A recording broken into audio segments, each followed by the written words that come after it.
Hello students, आज मैं आपसे कुछ बहुत इंपॉर्टेंट शेयर करने वाला हूं। चाहे आप एजुकार्ड के सैंपल पेपर लगाओ, ओसवाल के सैंपल पेपर लगाओ, अरिहंत के लगाओ या फिर किसी और पब्लिकेशन के, आपको मैक्सिमम बेनिफिट तभी होगा अगर आप इनको प्रॉपर वे में लगाओगे।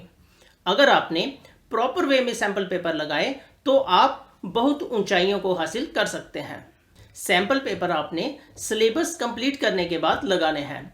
अगर आपका सिलेबस 80% तक कंप्लीट है तो भी आप सैंपल पेपर लगा सकते हैं।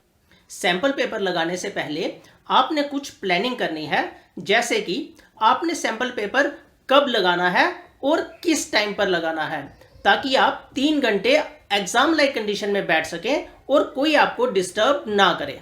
आपने अपने सैंपल पेपर को एक तरह से बोर्ड एग्जाम ही समझना है, इसलिए सैंपल पेपर लगाने से पहले आपने अपना टाइम मैनेजमेंट शेड्यूल बनाना है, किस क्वेश्चन को कितना टाइम देना है और कितना टाइम रिवीजन के लिए देना है। जब आप सैंपल पेपर लगाओगे तो कुछ स्टूडेंट महसूस करेंगे कि वो टाइम को अच्छे से मैनेज नहीं कर पा रहे हैं। जो शेड्यूल वो लेकर आए थे उस शेड्यूल को वो एग्जैक्टली अप्लाई नहीं कर पा रहे हैं। सैंपल पेपर कंप्लीट करने के बाद आपने एनालाइज करना है कि वो कौन से फैक्टर थे जिन फैक्टर्स की वजह से आप अपने टाइम को प्रॉपरली मैनेज नहीं कर पाए। साथ में आपने देखना है कि वो कौन से क्वेश्चन थे जो आपको धीरे धीरे से याद आ रहे थे और जिन्होंने आपका ज्यादा टाइम कंज्यूम कर लिया।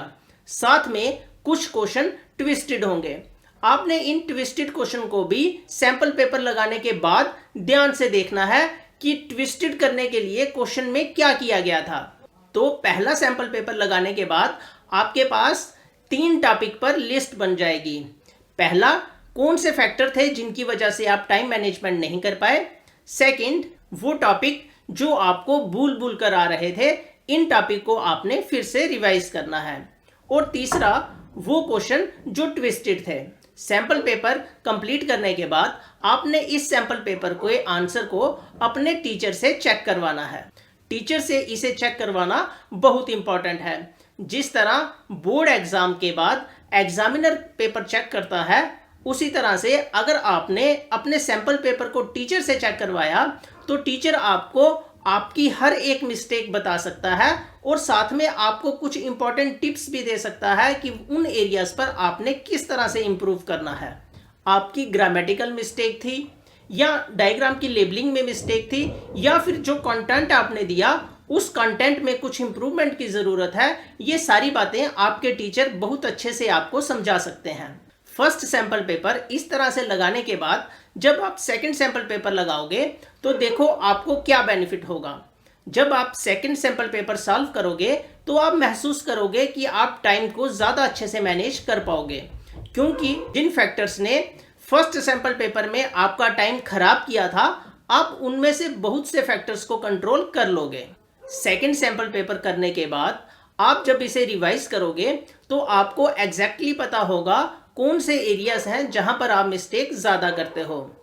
फर्स्ट सैंपल पेपर में जहां पर आपकी मिस्टेक ज्यादा हुई थी, आप उन एरियाज को अच्छे से रिवाइज करना ताकि आप अपनी मिस्टेक को खुद निकाल सको और एग्जाम में आपको अच्छे मार्क्स मिल सकें। ऐसा करने से आपका जो ओवरऑल ग्रेड है उसमें आपको बहुत बेनिफिट होगा। आपने सेकंड सैंपल पेपर को भी अपने टीचर से चेक करवाना है। आपके टीचर आपको आपकी मिस्टेक बताएंगे और आपको कुछ टिप्स देंगे इंप्रूव करने के लिए। आपने उनकी एडवाइस को सीरियसली लेना है, तभी आप बहुत ज्यादा इंप्रूव कर पाओगे। तो जब आप थर्ड सैंपल पेपर लगाओगे तो आप महसूस करोगे कि आप टाइम भी बहुत अच्छे से मैनेज कर पा रहे हो और आपको नॉलेज है आपकी मिस्टेक कहां पर होती हैं, इसलिए आपकी मिस्टेक भी कम हो रही हैं। साथ में 2 सैंपल पेपर में आपने ट्विस्टेड क्वेश्चन भी देख लिए किस तरह के होते हैं और किस तरह से क्वेश्चन को ट्विस्टेड किया जाता है, ये भी आपने समझा, इसलिए अब आप ट्विस्टेड क्वेश्चन का आंसर भी दे पाओगे। अगर आप इस तरह से सैंपल पेपर लगाओगे तो बोर्ड एग्जाम आने तक आपका कॉन्फिडेंस लेवल बहुत बढ़ जाएगा और आपको बहुत अच्छे से प्रैक्टिस हो जाएगी। अगर आपको लगता है कि मैंने कुछ इंपॉर्टेंट मिस कर दिया है जो स्टूडेंट्स के लिए यूजफुल है, तो आप कमेंट्स में जरूर बताएं। हो सकता है आपका कमेंट स्टूडेंट्स के लिए बहुत यूजफुल हो। Thank you.